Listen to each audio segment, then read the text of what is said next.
Do we grow from getting honest feedback from others? Absolutely. Receiving constructive criticism is an important part of the growth process. My job as a singing teacher is not simply to coddle my students and to only ever tell them that what they're doing is great when maybe it's not so great. That's not what they're paying me for, and that's not what they need. That's not going to help them reach their singing goals. They need to know what they're doing well, yes. What they're doing correctly, yes.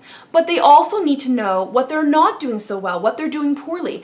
They need to hear what they're doing incorrectly so that they can know how to improve and have a sense of direction in their training going forward. They can then set concrete goals for their training. And this is true of anything in life that we want to succeed at doing. We need constructive criticism and feedback, and we should welcome them if we hope to grow and to improve and to reach our goals. That being said, it is absolutely unnecessary for those providing feedback to be cruel or insensitive or to make fun of the other person.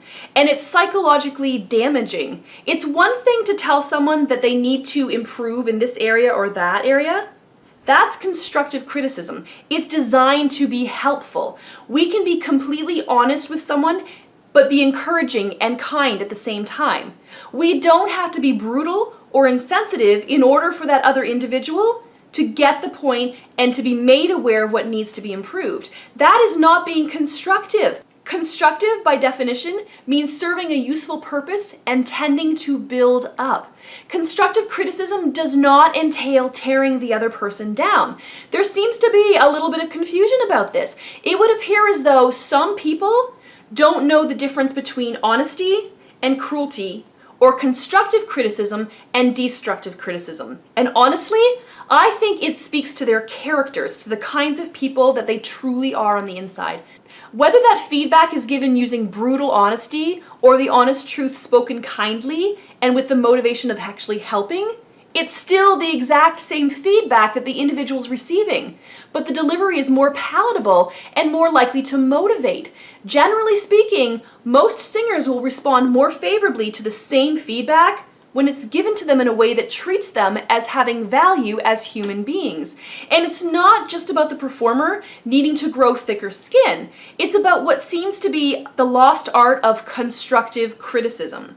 So if there is a way to speak the truth in love, so to speak, then we ought to choose that delivery over throwing rotten fruit and booing singers off the stage or mocking them in a very public forum. So just because that might happen to stand-up comedians, for example, that doesn't necessarily make it right or the best way to go about offering constructive criticism or feedback.